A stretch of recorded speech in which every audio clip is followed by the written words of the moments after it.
الحمد للہ رب العالمین والصلاة والسلام علی رسولہ النبی الأمی الکریم وعلی آلہ واصحابہ اجمعین اما بعد اعوذ باللہ من الشیطان الرجیم بسم اللہ الرحمن الرحیم وما امروا الا لیعبدوا اللہ مخلصین لہ الدین صدق اللہ العظیم قال النبی صلی اللہ علیہ وسلم انما الاعمال بالنیات او کما قال علیہ الصلاۃ والسلام اللہم صلی علی سیدنا محمد وعلی آل سیدنا محمد وبارک وسلم۔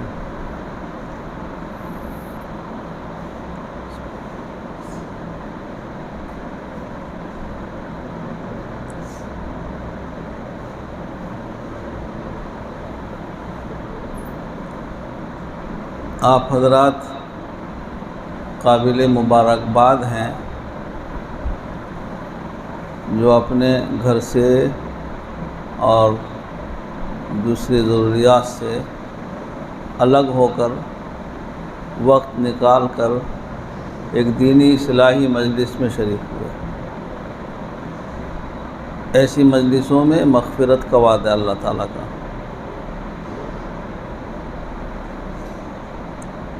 دیکھو یہ سب دار و مدار نیت پر ہے۔ اللہ تعالیٰ یہ دیکھتے ہیں میرا بندہ کوئی سا بھی کام کر رہا ہے کس مقصد کے تحت کر رہا ہے، اور اللہ تعالیٰ کی شان بہت نرالی ہے۔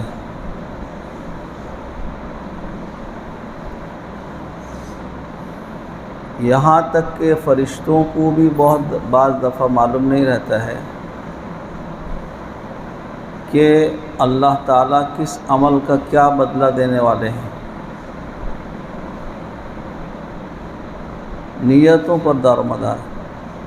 حشر کے میدان میں جب اعمال بندوں کے پیش ہوں گے، روایت میں آتا ہے کہ اعمال نامے اللہ تعالیٰ کے عرش کے نیچے سب لٹک رہے ہوں گے، معلق ہوں گے۔ اللہ ہوا کو حکم دیں گے، ہوا اڑا کر لے جائے گی، کسی کے دائیں ہاتھ میں کسی کے بائیں ہاتھ میں نام اعمال۔ پھر اللہ کہیں گے فرشتوں کے ذریعے سے کہ ان کو کہو کہ اپنا نام اعمال خود پڑھو، دیکھو اس میں کیا لکھا ہے۔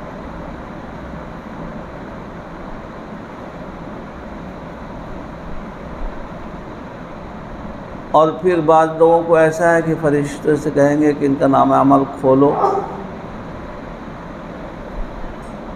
ایک آدمی کا نام عمل کھولا جائے گا، اس میں فرشتے دکھائیں گے یا اللہ یہ عمل کیا، یہ عمل کیا، یہ عمل کیا۔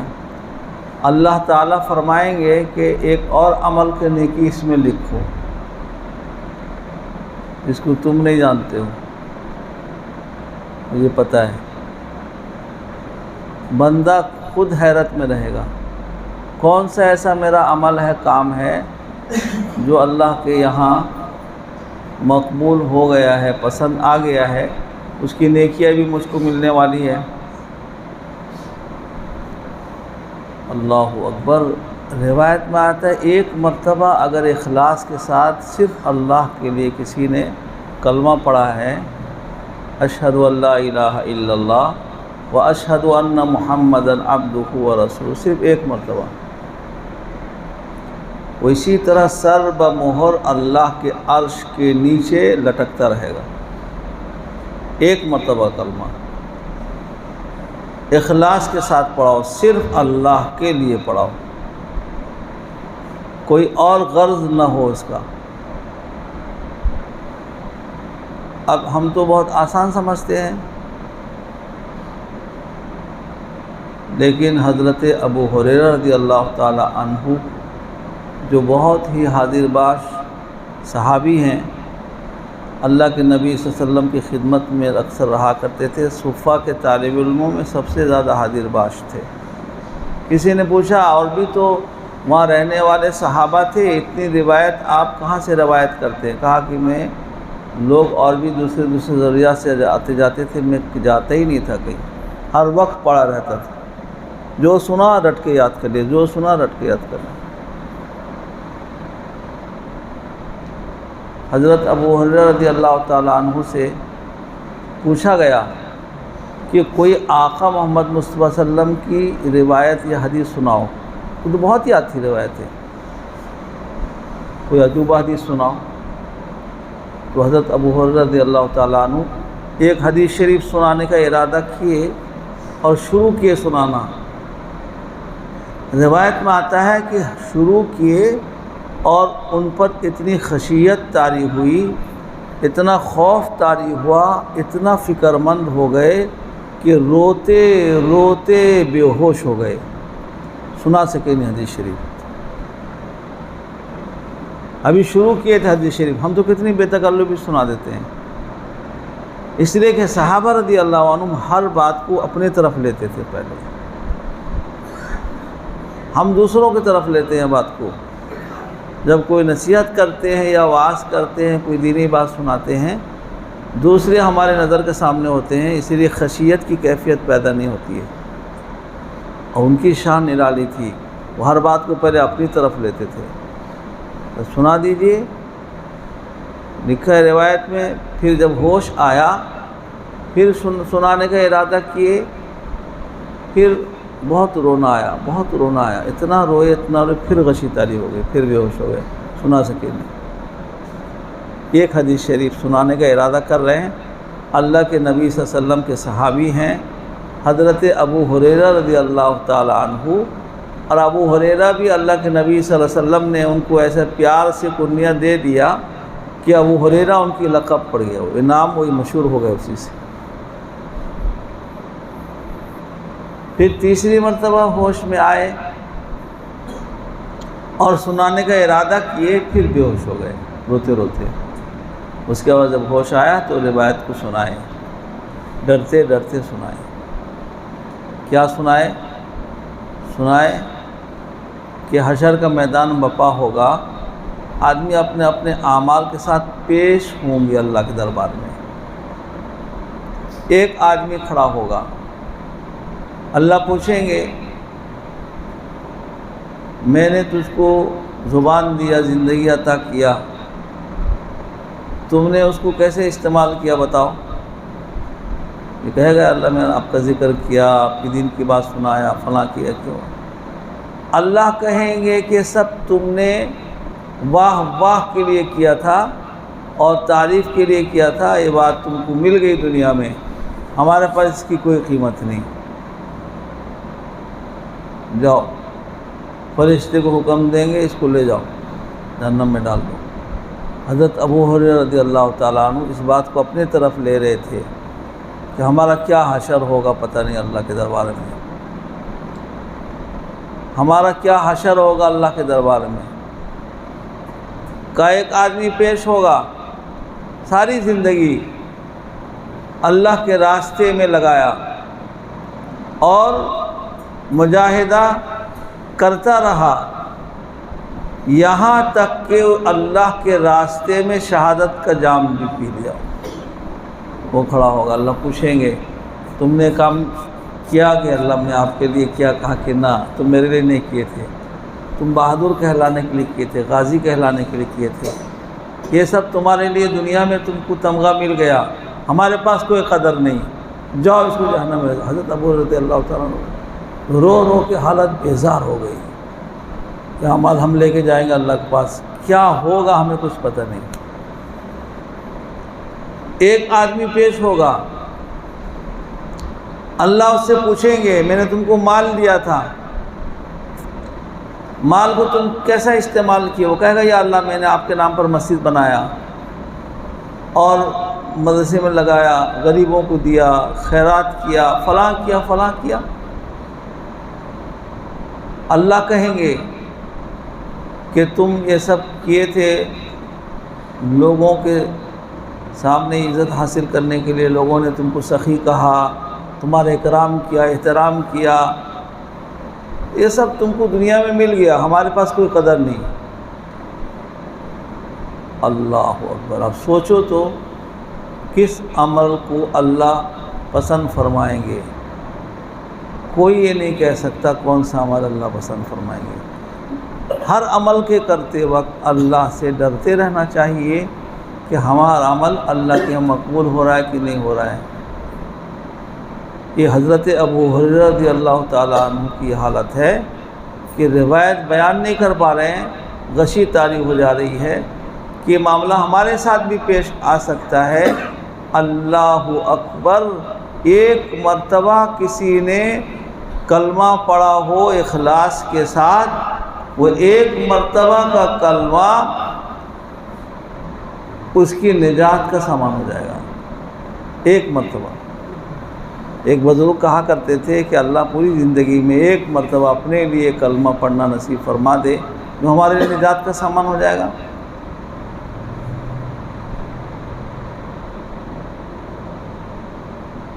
ایک مرتبہ اگر کسی کو نصیب ہو جائے، اللہ کرے ہمیں اور آپ کو نصیب ہو جائے، تو ایک بندے کا عمل پیش کیا جائے گا۔ اللہ کہیں گے کہ اس کے اعمال نامے میں ایک نیکی اور لکھ دو۔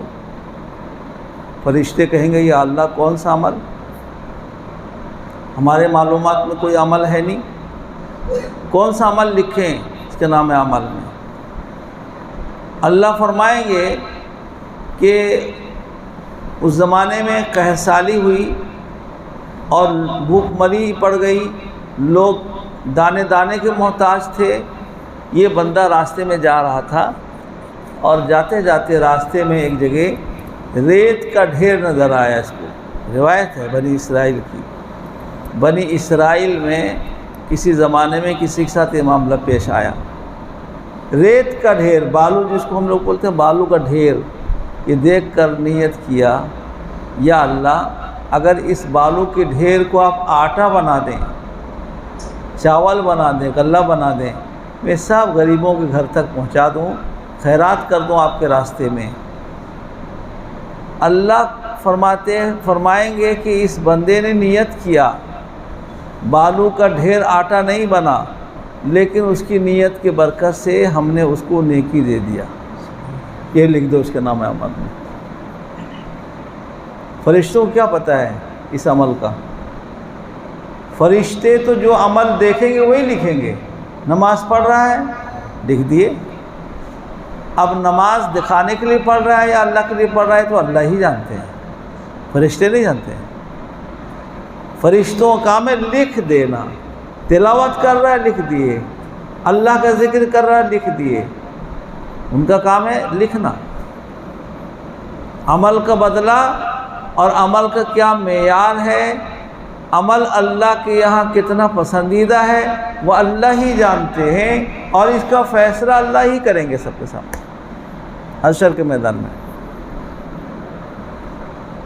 اور جو کام انسان اللہ کے لیے کرتا ہے اس کام کا بدلہ، اس کی برکت دنیا میں بھی محسوس ہوتی ہے۔ جس کام کو اللہ قبول فرما لیتے ہیں اس کام کی برکت دنیا میں بھی محسوس ہوگی اور آخرت میں بھی ملے گا اس کا۔ بخاری شریف میں ایک روایت ہے، بخاری شریف میں ایک روایت ہے، بنی اسرائیل کا واقعہ ہے۔ 3 آدمی راستے میں جا رہے تھے اور تینوں ایک ہی محلے کے اڑوس پڑوس میں رہنے والے تھے۔ تینوں آپس میں دوستی کا تعلق تھا۔ جا رہے تھے راستے میں، بیابان، جنگل، بارش، طوفان، بہت زور شور ہوئی راستے میں۔ کہاں جان بچائیں؟ کوئی مکان نہیں، کوئی اور جان بچانے کی جگہ نہیں۔ ادھر ادھر بھاگتے بھاگتے ایک پہاڑ کا کھوڈر نظر آیا، ان کو سرنگ نظر آیا۔ اب جان بچانے کے لیے گھس رہے ہیں، اندر کیا ہے، سانپ ہے، بچھو ہے، ان کو کچھ پتہ نہیں، خوف بے خوف گھس گئے اس کے اندر کہ جان بچ جائے، ہوا طوفان سے بچ جائے۔ اس کے اندر گھس گئے، تینوں ساتھی اس کے اندر گھس گئے۔ اب ادھر سے ایک بجلی کڑک ماری بہت زور، اللہ اکبر۔ اللہ قرآن میں فرماتے ہیں کہ انسان تیرا دل تو اتنا پتھر سے بھی سخت ہے، میرا نام سنتا ہے تیرے اندر خشیت نہیں پیدا ہوتی، اور تو قبر کا منظر بھی سنتا ہے تیرے اندر کوئی فکر نہیں پیدا ہوتا۔ بعض پتھر ایسے ہیں جو میرے خوف سے لڑک جاتے ہیں، بعض پتھر ایسے ہیں جو اللہ کے خوف سے اوپر سے نیچے، ہم تو دیکھتے ہیں ایک چیز گر رہی ہے، کیوں گر رہی ہے اس کا سبب ہم کو کیا پتہ ہے؟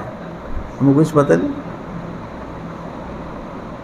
ایک سرنگ کے اندر گھسے اور ادھر سے ایک گرجدار بجلی کڑک، اوپر سے ایک بہت بڑا پتھر کا چٹان لڑک کے آیا اور اس سرنگ کے منہ کو دہانے کو بند کر دیا۔ یہ تینوں اس کے اندر، نہ روشنی آ رہی نہ ہوا آ رہی، انفنا گئے۔ اب مریں کہ تب مریں، بتاؤ، ایسی مشکل میں بیچارے پھنسے ہیں۔ کیا کر سکتے ہیں؟ کوئی آواز دے تو سننے والا بھی باہر کوئی نہیں ہے، یا کوئی دیکھے گا اس کے اندر آدمی گھسے تھے، بچاؤ کا راستہ کرے گا، کچھ بھی نہیں ہے۔ بالکل سچا واقعہ ہے یہ، کوئی کہانی نہیں ہے یہ البیلی۔ میں تو کہا کرتا ہوں قرآن پڑھو اور قرآن کا ترجمہ و تفسیر کا مطالعہ کرو، اس کے اندر اللہ تعالیٰ بھی ایسے ایسے قصے کہانی بیان کیے ہیں، سننے میں بھی مزہ آئے گا اور اس سے عبرت حاصل ہوگی بہت بڑی۔ اور اللہ کہتے ہیں ہم نے واقعہ اور قصص جو بیان کیا عبرت کے لیے کیا، ایسے نہیں کر دیا۔ جیسے موسیٰ علیہ السلام، موسیٰ علیہ السلام جب فرعون کے پاس گئے، حضرت ہارون ان کے ساتھ ہیں، دونوں بھائی پہنچے وہاں، اور فرعون کو اللہ کا پیغام پہنچایا۔ فرعون ان کے در پہ آزار ہو گیا، قتل کا پلان بنایا۔ یہ جب چلے گئے تو اپنے چیلے چپٹوں کو بلا کے مشورہ کیا کہ ہم چاہتے ہیں ایسے آدمی قتل کر دیں۔ قرآن میں آتا ہے کہ ایک آدمی اس میں سے جس اپنے دل کے اندر جو ایمان چھپا رکھا تھا وہ ابل پڑا اور کھڑا ہو کے بولنے لگا، تقریر کیا باضابطہ فرعون کے سامنے، برجستہ نیڈر ہو گیا ہو، اور کہا کہ تم کو یاد نہیں ہے اگر پیغمبر کے ساتھ تم کچھ گڑبڑ کرو گے تو ایسا ایسا واقعہ پیش آیا ہے، قوم عاد، قوم سمود، فلاں فلاں، ان کا سب واقعہ سنایا ہو۔ عبرت کے لیے قرآن میں واقعہ ہے۔ اب اس کے باوجود بھی اگر تم گڑبڑ کرو گے، تمہارا معاملہ تم سمجھو، مجھے نصیحت کرنا تھا میں کر دیا۔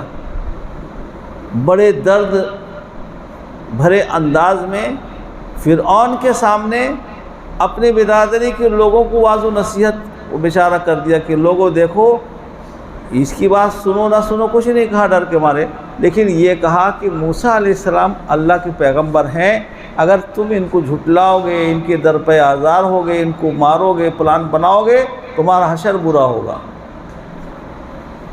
اور تمہارا کوئی یار و مددگار نہیں ہوگا۔ یہ قرآن میں واقعہ ہے۔ اب یہ بیچارے سرنگ کے اندر گھس گئے، اوپر سے پتھر کا چٹان آیا، سرنگ کا دہانہ بند ہو گیا۔ کیا کریں، کدھر جائیں، جان کیسے بچائیں؟ اندر اب ایک نے اللہ سے لو لگایا، کنیکشن جوڑا، اور تو کوئی سہارا نہیں۔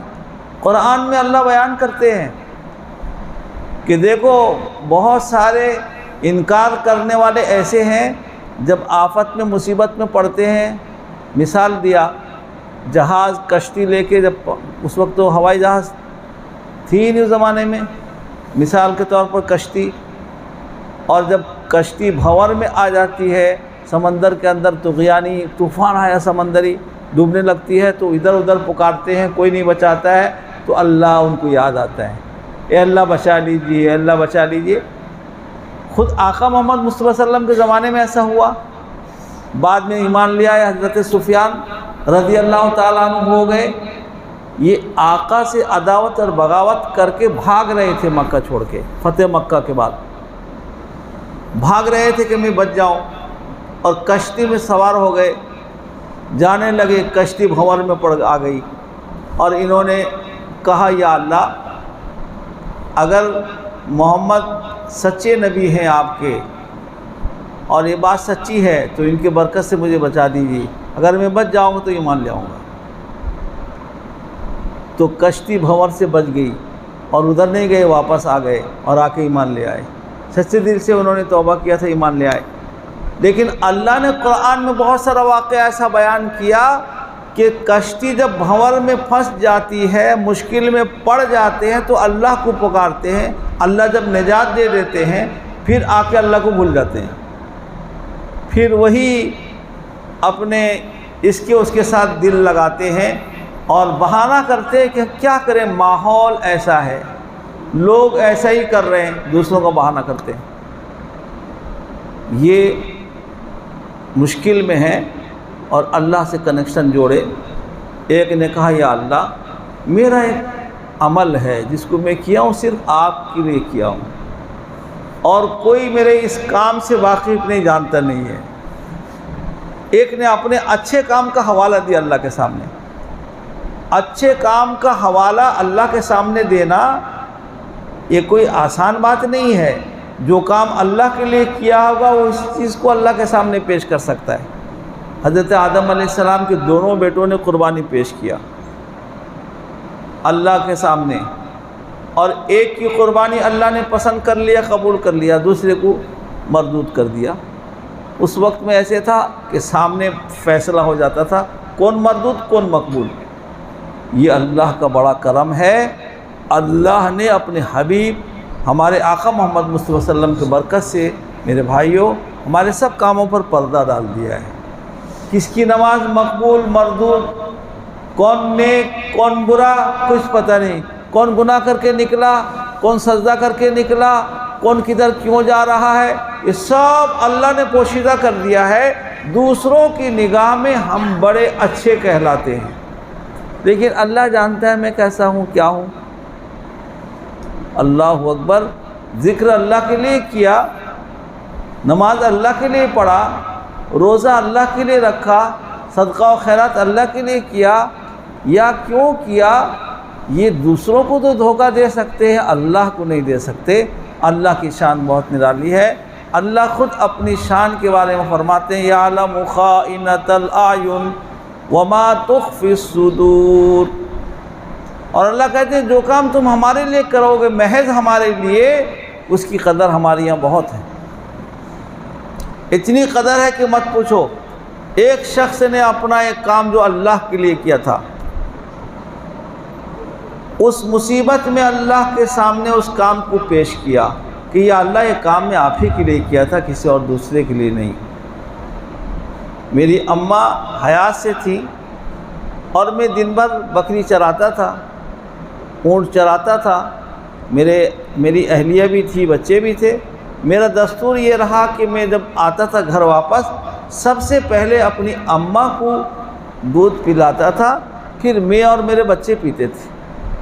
یا اللہ ایک دن میں جب آیا میری امی سو گئی تھی، مجھے آنے میں دیر ہو گیا، میں دودھ لیے کھڑے رہا، میرے بچے رو رہے ہیں ابا دودھ دو، میری بیوی کہہ رہی بچوں کو دے دو، امی سوئی ہیں اٹھنے سے پئیں گی، لیکن میرا معمول یا اللہ صرف آپ کے لیے یہ تھا کہ میں ماں کی خدمت کرتا تھا۔ وَقَضَىٰ رَبُّكَ أَلَّا تَعْبُدُوا إِلَّا إِيَّاهُ وَبِالْوَالِدَيْنِ إِحْسَانًا، یا اللہ صرف آپ کو راضی کرنے کے لیے میں ماں کی خدمت کرتا تھا اور ماں کو پہلے پلاتا تھا، اس کے بعد اپنے بچوں کو دیتا تھا۔ میری ماں سو گئی، میں دودھ لیے کھڑا رہا، بہت دیر کے بعد میری امی کی آنکھ کھلی تو میں اپنی امی کو دودھ پہلے پلایا، پھر میرے بچوں کو میں پلایا۔ وہ امی کتنی خوش ہوئی رہی اس وقت بتاؤ۔ اس امی نے اپنے دل سے جو دعا دیا اللہ کے یہاں مقبول ہو گیا۔ یا اللہ وہ عمل اگر آپ کے لیے کیا اور آپ کو پسند ہے، اس عمل کے برکت سے اس کو تھوڑا سا ٹلا دیجیے تاکہ ہوا آئے اور روشنی آئے، ہم اس کے اندر رہ تو سکیں۔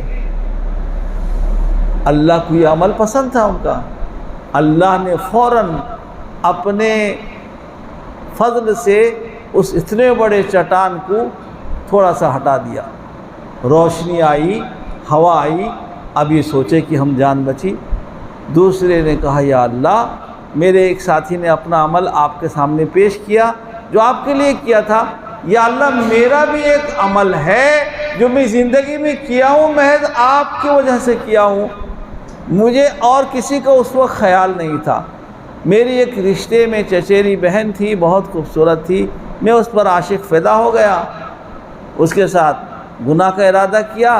اس نے کہا کہ تم 100 درہم لا کر دو گے تب جا کر میں تم کو اپنے اوپر قابو دوں گی۔ میں محنت مجاہدہ کر کے 100 درہم دینار اس زمانے کا اس کو پورا کیا۔ اب وعدے کا وقت آ گیا، میں اس پر قابو بھی پا لیا۔ یا اللہ اس نے کہا اتق اللہ، میری زندگی کو برباد کرنے سے پہلے اللہ کے بندے اللہ سے ڈر۔ اس کے اس کہنے نے میرے اوپر ایسا اثر ڈالا، کوئی دوسرا نہیں تھا اللہ اس وقت یہاں، صرف آپ کے ڈر کی وجہ سے میں گناہ سے ہٹ گیا، ایک گناہ سے ہٹا ہے، صرف آپ کے ڈر کی وجہ سے گناہ سے ہٹ گیا۔ یا اللہ اگر وہ عمل میرا آپ کو پسند ہے، آپ اس کو قبول کر لیے ہیں، تو اس عمل کی برکت سے اس چٹان کو تھوڑا ہٹا دیجئے تاکہ ہمارے لیے نکلنے کا کوئی راستہ پیدا ہو جائے۔ اپنا اچھا عمل اللہ کے سامنے پیش کر رہے ہیں اور اللہ سے دعا کر رہے ہیں۔ اللہ تعالیٰ نے اپنے فضل و کرم سے ان کی دعا کو قبول کیا اور پتھر کے چٹان کو تھوڑا اور نیچے کو اتار دیا۔ اب ان کو امید لگی کہ اب ہم بچیں گے، باہر نکل پائیں گے، لیکن اتنا نہیں ٹلا تھا کہ نکل سکے۔ تیسرے نے کہا، جب دیکھا 2 ساتھیوں نے اپنا اپنا عمل اللہ کے سامنے پیش کیا، اس کو یاد آیا کہ یا اللہ میرا بھی ایک عمل ہے جو محض آپ کے لیے کیا تھا۔ بخاری شریف کی روایت ہے، کوئی معمولی روایت نہیں ہے، کہ یا اللہ صرف آپ کے لیے عمل کیا تھا۔ وہ عمل یہ ہے کہ میرے یہاں ایک مزدور مزدوری کیا کہ دن بھر میں بلایا تھا، اور مزدور کر کے شام کو اس کو کوئی ضرورت پڑا، وہ پیسہ لیے بغیر بھاگ گیا۔ اب میں تلاش کر رہا ہوں، ملتا نہیں ہے۔ اس کو جتنی مزدوری دینی تھی، میں ایک تاجر آدمی، بکری کا، غلے کا، اس سب کا کاروبار کرتا ہوں۔ اب وہ بیچارہ چلا گیا، پیسہ لیا نہیں، میں انتظار میں رہا کہ آگا پیسہ لینے، اور آیا نہیں۔ میں کیا کیا، یا اللہ صرف آپ کو راضی کرنے کے لیے اس پیسے کو میں کاروبار میں لگا دیا، اس کے پیسے کو میں اپنے کاروبار میں لگا دیا۔ اب اس کا پیسہ جو ہے بڑھتا رہا، پیسہ بڑھتا رہا، 1 بکری، 2 بکری، 4 بکری، یہ غلہ، یہ وہ سب میں اس کا حصہ ہو گیا۔ اور کئی مہینے کے بعد ایک دن پھر اس کو یاد پڑا یا ضرورت پڑی، وہ آ کے پہنچ گیا، کہنے لگا کہ بھائی میں آپ کے یہاں فلاں دن مزدوری کیا تھا اور مجھے کچھ ضرورت پڑی، میں چلا گیا تھا، آج میں حاجت مند ہوں، پریشان حال ہوں، میری مزدوری دے دو۔ میں دیکھا یہ تو وہی آدمی ہے، اتنے دن تک کہاں تھا تم؟ کہا کہ بھائی میرے ساتھ ایسی کچھ تقاضا آ گیا، میں جلدی سے چلا گیا، آج ضرورت پڑی ہے۔ یہ اللہ امتحان لینے کے لیے ایسا کیے ہوں گے۔ میرے بھائیوں، کہتا ہے کہ جب وہ آیا تو میں اس کی اجرت، اس کی مزدوری جب اتنا بڑھا کے دیا، وہ حیرت میں پڑ گیا کہ میرا تو طے ہوا تھا اتنی پیسہ، 1 درہم کے آدھا درہم، اور یہ اتنی بکریاں، اتنا غلہ، اتنا سامان، یہ کہاں سے آیا؟ کہا کہ میرے بھائی تو چلا گیا، لیکن میں امانت داری کے ساتھ تیرے پیسے کو اپنے کاروبار میں ڈال دیا اور حساب الگ رکھتا رہا، جتنا نفع ہوتا رہا تیرے نفع کو بھی میں بڑھاتا رہا، تیری بکری بھی اتنی ہو گئی، تیرا غلہ بھی اتنا ہو گیا، تیرا فنا بھی اتنا ہو گیا، سب تیرا سامان ہے، تیرے پیسے کا ہے، لے جا، یہ سب تیرا ہے۔ یا اللہ اگر یہ کام میں نے صرف آپ کے لیے کیا، اس آدمی کے امانت داری کے ساتھ اس کے پیسے کو استعمال کر کے بڑھا کے دیا، یا اللہ اس پتھر کو پورا ہٹا دے، ہم کو باہر نکلنے کا راستہ کر دے۔ یہ کام تو اللہ ہی کے لیے کیا تھا، کون ایسا کر سکتا ہے بتاؤ؟ یہی ہو سکتا ہے زیادہ سے زیادہ پیسہ اٹھا کے رکھ دے گا، کسی دن آگے دے دوں گا اس کو، لیکن اس کو اتنا بڑھا چڑھا کے، اللہ اکبر، یہ تو انسان کی فطرت ہے، انسان کی بات ہے، جو ایک آدمی پر آیا امانت داری پر تو اس کے اجرت کو، اس کے پیسے کو اتنا بڑھا چڑھا کے دیا۔ خالق کائنات، رب کائنات اللہ کہتے ہیں میرے بندے تیرا عمل جو ہمارے یہاں پسند ہو جاتا ہے ہم بھی اس کو ایسے ہی بڑھاتے رہتے ہیں، اور اتنا بڑھائیں گے، اتنا بڑھائیں گے، حشر کے میدان میں تجھے خوش کر دیں گے، تو دیکھ کر کہے گا یا اللہ میں تو اتنا بڑا عمل کیا نہیں، اتنی نیکی کہاں سے آئی؟ اللہ کہیں گے میرے بندے تو نے عمل میرے لیے کیا تھا، عمل اگرچہ مختصر تھا لیکن ہم نے اس کی تربیت کی، اس کو بڑھایا اور اس کو اتنا بڑھایا، آج اس کی نیکی دیکھ کے تو حیرت میں پڑ رہا ہے۔ جو عمل اللہ کے لیے آدمی کرے گا، اچھی نیت سے کرے گا، اس کا بدلہ اللہ دنیا میں بھی دیتے ہیں، آخرت میں بھی دیتے ہیں۔ شرط یہ ہے کہ نیت اچھی ہو۔ مشہور ہے نیت گن برکت، اور نیت کو درست کرنا اتنا آسان بات نہیں، بہت مشکل ہے، بہت مشکل کام ہے۔ نیت کہاں پر خراب ہوگی آدمی نہیں کہہ سکتا، اور اللہ دلوں کے بحث سے واقف ہے۔ ذرہ برابر بھی لغزش کرے گا اللہ اس کو پکڑ لیں گے کہ میرے بندے تو نے یہ کام میرے لیے نہیں کیا، تو نے اپنے عزت کے لیے کیا، اپنی توقیر کے لیے کیا، اپنے اکرام کے لیے کیا، اپنے بڑائی کے لیے کیا، کہ لوگ تجھے یہ کہیں وہ کہیں، جا تجھے لوگوں نے خوب کہہ لیا، اب میرے پاس اس کی کوئی قدر نہیں۔ حضرت ابو ہریرہ رضی اللہ تعالی عنہ جیسے صحابی وہ اس حدیث کو بیان کر نہیں پا رہے ہیں، اور روتے روتے ان پر غشی طاری ہو جاتی ہے کہ ہمارے اعمال بھی اللہ کے سامنے پیش ہوں گے، اب کیا اس کی حیثیت ہوگی، اللہ قبول کریں گے یا نہ کریں گے کیا پتہ۔ اور ہم تو بہت بہادر ہیں، ہم تو سوچتے ہیں کہ ہمارا عمل اتنا اونچا ہے، اتنے پائے کہ مت پوچھو۔ ایک شخص سے کسی نے پوچھا کہ بھائی تم زندگی گزارتے ہو، تمہارا کوئی مربی بھی ہے یا نہیں؟ اس نے کہا کہ بھئی مربی تو میرے ہیں، میرا تعلق فلاں سے ہے، لیکن میں دو چیز سے بڑا عبرت حاصل کر رہا ہوں۔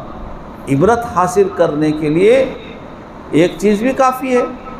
کہا کہ میرے پڑوسی میں حضرت قطب عالم اور رشید احمد گنگوئی رحمۃ اللہ علیہ نے اس واقعے کو لکھا ہے کہ اس آدمی نے کہا میرے پڑوسی میں ایک آدمی رہتا ہے جو سپاہی ہے، بادشاہ کا، راجہ کا ملازم ہے، پولیس والا ہے، روزانہ صبح نہا دھو کے ڈریس پہن کے ایک دم جاتا ہے، ایک دن میں ناغہ نہیں کرتا۔ میں دیکھتا ہوں اگر ناغہ کرے گا تو وہ معتوب ہوگا، سزا اس کے لیے ہو جائے گی، نوکری سے بھی نکالا جا سکتا ہے۔ روزانہ صاف ستھرا ہو کے کپڑا پہن کے بادشاہ کی ڈیوٹی میں جا کھڑا رہتا ہے۔ میں اس سے بڑا عبرت حاصل کیا کہ اگر میں بھی اسی طرح پابندی سے اپنے رب، اپنے خالق و مالک کی بندگی کروں، اس امید سے کہ میرا مالک و خالق پسند کر لے گا تو میری نجات کا سامان ہو جائے گا، اگر میں ناغہ کروں گا تو میرے لیے خطرے والی بات ہوگی۔ اس دن سے میں نے ایسی پابندی شروع کر دی کہ مت پوچھو۔ کہا کہ دوسری عبرت کی کیا چیز ہے؟ کہا کہ ہمارے پڑوسی میں ایک آدمی ایک طوطا پالا تھا، اور طوطے کو بہت ساری بات سکھا دیا تھا، میٹھی میٹھی بات طوطا کرتا تھا، لوگ آتے تھے سنتے تھے، دل بہلاتے تھے۔ کہا طوطے کو رٹا دیا تھا، طوطا رٹ لیا تھا، جیسے عام طور پر ہم بھی طوطے کی طرح جو چاہتے ہیں بات کرتے رہتے ہیں، لچھے دار واضح و تقریر بھی کرتے رہتے ہیں۔ تو پھر طوطا جو ہے اچھی انداز سے بولتا تھا، لوگ اس سے دل بہلاتے بھی تھے۔ اور ایک دن کہا کہ بلی نے حملہ کیا طوطے پر، جیسے طوطے کے گلے کو بلی نے پکڑا تو سب میٹھی آواز ختم ہو گئی، جو اس کی اصلی آواز تھی ٹیں ٹیں کرنے لگا ہو۔ اللہ اکبر! کہا کہ اس دن سے مجھے عبرت حاصل ہو گئی۔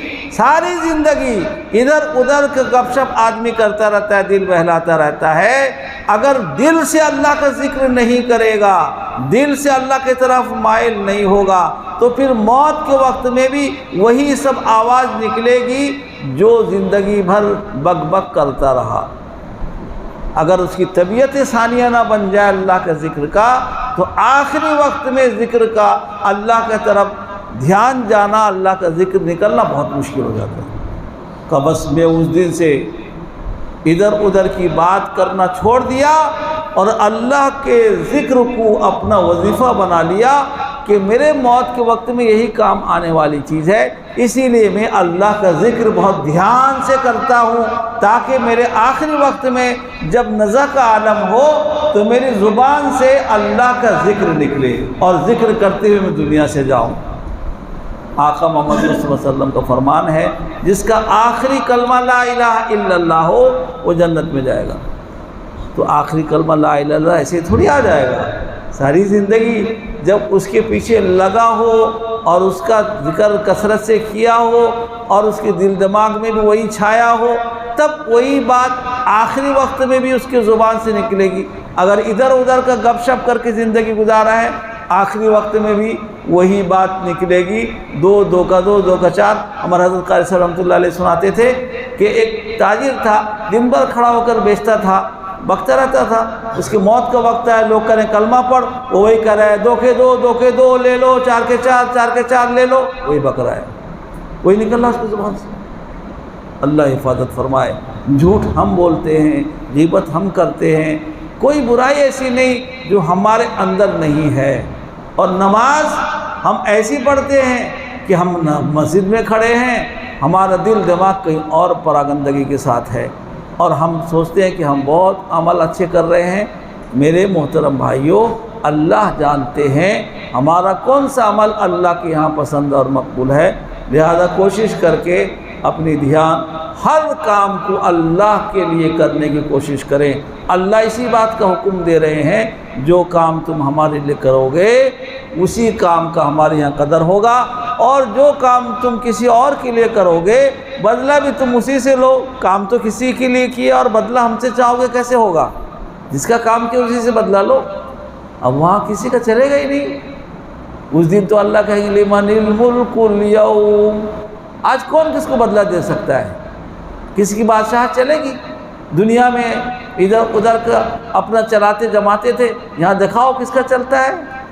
اللہ اکبر، کسی کا نہیں چلے گا، اللہ ہی کا چلے گا۔ دنیا بھی اللہ کی، اور ہوا، آگ، پانی سب اللہ کے، ہمارے تمام چیزیں اللہ کے، پھر ہم اللہ کے لیے کیوں نہیں اللہ کے بن کے زندگی گزاریں؟ اس لیے جو کام اللہ کے لیے کریں گے اللہ اس کا بدلہ دنیا میں بھی اچھا دیں گے اور آخرت میں بھی اچھا دیں گے۔ اللہ مجھے بھی اپنا دھیان اور اخلاص نصیب فرمائے، آپ کو بھی نصیب فرمائے۔ اسی لیے میں نے کہا آپ اللہ کے لیے آئے ہیں اور کوئی مقصد نہیں ہے آپ کا آنے کا، صرف دینی مجلس میں شرکت کے لیے آئے ہیں، اور یہ آپ کا آنا قابل مبارکباد ہے اور مغفرت کا سامان ہے۔ اللہ قبول کر لے۔ وما علینا الا البلاغ۔ یا رب لک الحمد کما ینبغی لجلال وجہک ولعظیم سلطانک۔ اللہم صلی علی سیدنا محمد وعلی آل سیدنا محمد وبارک وسلم۔ ربنا ظلمنا انفسنا وان لم تغفر لنا وترحمنا لنكونن من الخاسرین۔ ربنا آتنا فی الدنیا حسنہ وفی الآخرۃ حسنہ وقنا عذاب النار۔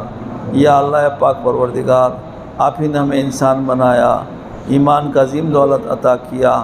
یا اللہ آپ نے ہمیں زبان دیا بولنے کے لیے، آنکھ دیا دیکھنے کے لیے، کان دیا سننے کے لیے۔ یا اللہ آپ نے انگنت نعمت ہمیں عطا کیا۔ یا اللہ ہم بڑے ناقدرے ہیں، ناسپاس ہیں، آپ کی نعمتوں کی قدردانی نہیں کر پا رہے ہیں۔ یا اللہ ہم اقراری مجرم ہیں۔ یا اللہ آپ کی بنائی ہوئی چیزوں کو آپ کے خلاف استعمال کر رہے ہیں، آپ کی مرضی کے خلاف ہم اس کو استعمال کر رہے ہیں۔ اے اللہ اقراری مجرم ہیں۔ اے اللہ آپ اپنے فضل و کرم سے ہمارے قصور کو معاف فرما دیجیے، درگزر فرما دیجیے۔ آپ معافی کو پسند فرماتے ہیں، معاف فرما کر اپنا محبوب بنا لیتے ہیں۔ یا اللہ ہمارے ایک ایک گناہ کو معاف فرما دیجیے۔ یا اللہ ہمارے ایک ایک قصور کو درگزر فرما دیجیے۔ یا اللہ اپنی محبت ہمیں عطا فرما دیجیے۔ یا اللہ اپنے نبی صلی اللہ علیہ وسلم کی اتباع الفت نصیب فرما دیجیے۔ یا اللہ ہم پورے امت محمدیہ صلی اللہ علیہ وسلم کی طرف سے معافی مانگتے ہیں۔ یا اللہ سب کو معاف فرما دیجیے۔ یا اللہ اس امت پر یا اللہ ہم پر ترس کھا جائیے، یا اللہ ہم آزمائش و امتحان کے لائق نہیں ہیں، انتہائی کمزور، ہمارا ایمان بھی کمزور، ہمارے اعمال بھی کمزور۔ اے اللہ ہم صرف آپ کے رحمت کے امیدوار ہیں، یا اللہ آپ اپنا رحمت ہم پر اتار دیجئے، ہر چہار جانب سے ہماری مدد و نصرت فرمائیے، یا اللہ نفس و شیطان کے مکروہ کیسے حفاظت فرمائیے، زمین آسمانی بلاؤں سے حفاظت فرمائیے، یا اللہ ہمیں مبتلا نہ فرمائیے، یا اللہ ہم پر ترس کھا جائیے، یا اللہ آپ نے اپنے نبی سے وعدہ کیا ہے، یا اللہ جب آپ کی امتی استغفار کرتے رہیں گے میں عذاب نہیں دوں گا، یا اللہ ہم بھی استغفار کرتے ہیں، پورے امت محمد صلی اللہ علیہ وسلم کی طرف سے معافی مانگتے ہیں، مولا سب کو معاف فرما دیجئے، یا اللہ سب کو معاف فرما دیجئے، یا اللہ اتنے لوگ آئے ہیں صرف آپ کی محبت میں آئے ہیں، دین کی بات سننے کے لیے آئے ہیں، یا اللہ ان کی اس آنے کو قبول فرما لیجئے، یا اللہ ان کے دلوں میں بہت ساری جائز تمنائیں ہیں، یا اللہ حالات سے کوئی دوچار ہیں، جائز تمناؤں کو پورا فرما دیجئے، مشکل میں ہیں اس کو آسان فرما دیجئے، ان کے مرحومین کی مغفرت فرما دیجئے، مریضوں کو صحت عافیت عطا فرما دیجئے، ہر قسم کے جائز دلی مرادوں کو تمناؤں کو پورا فرمائیے، ہماری اس مجلس کو آخرت کے لیے نجات کا سامان بنا دیجئے، یا اللہ ہم آپ کے نیک بندوں کی نقل اتار رہے ہیں، اس کو اصل سے بدل دیجئے، یا اللہ آپ تو دلوں کے بھید سے واقف ہے، یا اللہ اس وقت سوائے آپ کے ہمارے دل میں کوئی نہیں ہے، یا اللہ آپ ہماری آواز کو بھی سن رہے ہیں، یا اللہ ہمارے دلوں کو بھی آپ دلوں کے بھید سے واقف ہے، اے اللہ اپنا فضل فرما دیجئے، اپنی محبت اشد عطا فرما دیجئے، اپنے نبی صلی اللہ علیہ وسلم کی اتباع الفت نصیب فرما دیجئے، یا اللہ جتنے لوگ بیٹھے ہیں یا اللہ اس مجلس کو سب کے لیے نجات کا سامان بنا دیجئے، مغفرت کا سامان بنا دیجئے، یا اللہ ہمیں ہمارے اولادوں کو ہماری نسلوں کو دیندار بنا دیجئے، یا اللہ دین پر چلنا ہم سب کے لیے آسان فرما دیجئے، یا اللہ ہم چاہیں نہ چاہیں ہماری پیشانی کے بال کو پکڑ کر دین پر چلنے والا بنا دیجئے، یا